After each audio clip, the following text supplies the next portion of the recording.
If I'm being brutally honest, it hasn't been the greatest of starts with Portsmouth, has it? The squad is threadbare, the players that I've brought in haven't been good enough, and I honestly do not know what I need to do with this side to keep them up. But then again, it wouldn't be a fun series if I was being successful, would it? In the last episode, we lost to Norwich away 2-0, which means that we've now played 2 live cons with Portsmouth and lost them both without scoring. I feel like you should be surprised about that outcome, but I don't think you will be. Our results lately have been a little bit indifferent in between the Norwich game and the Brighton game, which will be our focus in this episode. We have beaten Bristol City in our last game, which was a 6-pointer at the bottom of the league. We did beat Leeds United 3-0 at home and drew 1-1 away at Sheffield Wednesday. But the most annoying result out of all those is the Hull City defeat where we lost 1-0. Because I gave a debut to one of the Italian goalkeepers we signed. He then gave away this goal and I'm never playing him again.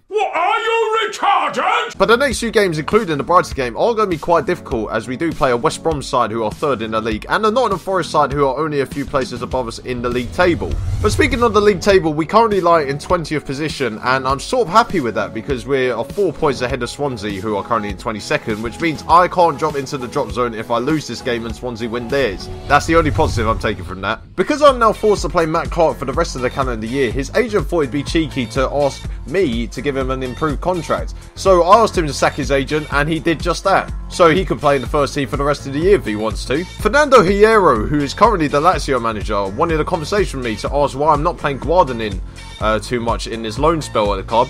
I mean, it would help if he was a competent goalkeeper, and that's rich coming from myself.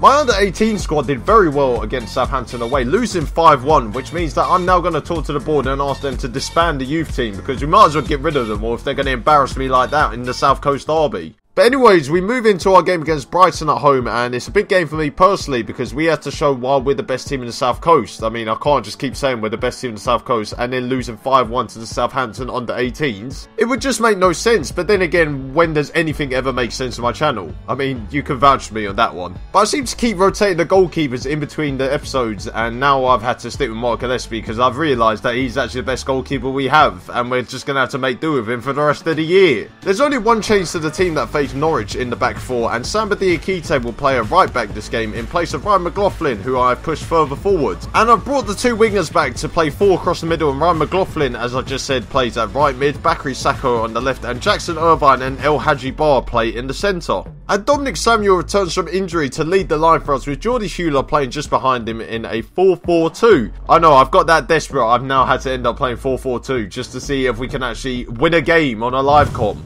I don't want to shout this out, but I am feeling quietly confident about this game. We did just beat Bristol City 2-1. We have beaten Leeds United at home. Our home form has probably been one of the better parts of the season so far.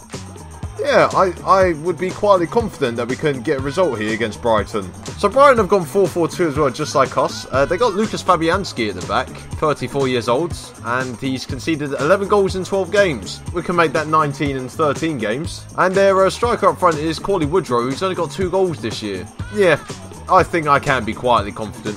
Now, the problem with this game is you don't know what to really call it because these 2 teams are on the South Coast, but it's just like the Plymouth Portsmouth thing, the Dockyard Derby. That doesn't really make any sense. I mean, what are they going to call this? South Coastico? I mean, I am essentially playing a right back at right mid. And McLaughlin's in the box. Oh, he scored this 1-0. My right back, who's playing at right mid this game, has given us the lead. I was just there, like, yawning. And then Diakite has found McLaughlin. I don't know why Diakite's there, because he's meant to be playing right back. But McLaughlin on his left foot, I mean, that makes perfect sense, doesn't it? But we're beating Brighton in the South Coasted El Clasico derby, somewhat. Don't know what you want to call it. And we might have an opportunity here. And McLaughlin into the... Oh, no, Fabianski spilled it. Fabianski, more like. And Chaplin finds Dominic Samuel. Oh, and Fabianski's dropped it again. Oh, no. It could have been 2-0. It could have been. George Saville fires it over. I don't know how Cauley Woodrow is offside there, seeing as Saville hit the ball. This game really makes no sense, does it? I mean, who understands football? Not even Football Manager, just football in general. It would be nice if I could tell individual players to, you know, concentrate and not get complacent. Why do I have to tell the entire team to not get complacent? I mean, there's going to be some players who are going to find that pre-pressurising. Woodrow, Solly March. It's 1-1. I mean, Gillespie could have tried to save that. He could have tried, but he hasn't. Questionable goalkeeping and questionable defending as well. Oh well, it's a shame. I didn't really want to win on this live com anyway. You know what? I'm just gonna send on Graham Carey. Why not? Because Graham Carey can deliver some wicked balls into the box. Saying that, I wish I could do that as well. I wish I could deliver my balls into someone's box. I mean, that is probably the creepiest thing I've ever said on this series. Or in my channel, in fact. Oh, Borthwick Jackson is blocked by someone, and it's out for another Brighton corner. And Brighton are dominating us here a little bit, so I'm just going to tell my team to press them more. Oh, and we might have an opportunity here. Samuel to Sacco. Can he get in the box? He doesn't. It just puts it straight at Fabianski. I mean, even I'm saying it now, and I don't even mean to say it. Fabianski, that's his name. Lucas Fabianski. And Corley Woodrow's in a goal, fires it wide. No pressure whatsoever. And it might work, who knows. And Geordie Hewler plays Ryan McLaughlin down the line. And there's Samuel, is blocked. Oh no, it was going in. It was going in. Oh, apparently it said it wasn't going on target, but I know that was going in. Oh, we tackled them and they're through on goal, pretty much. Corley Woodrow, I mean, Gillespie's dropped the ball. Any danger of getting the ball back? Might they? Or might it be us getting a late winner? Gillespie. Oh, Samuel. It's Route 1 football. It's very fine. It's Samuel. He's put it wide. No. Dominic Samuel. I can't believe I have to rely on you all season to score me goals. Oh, and Samuel's in a... Oh, no, Samuel's not in a goal. I thought he was. Oh my God, Samuel's in a goal.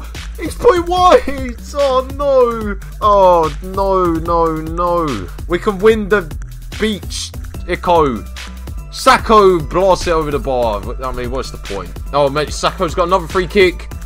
Blast it wide this time. I mean, at least we've got a little bit of uniqueness about these free kicks. But it looks like we're going to draw, so at least we've avoided defeat. And also, we have scored on a live com. So, positives, you know, small steps. You know, next episode we'll probably win. Fuck off.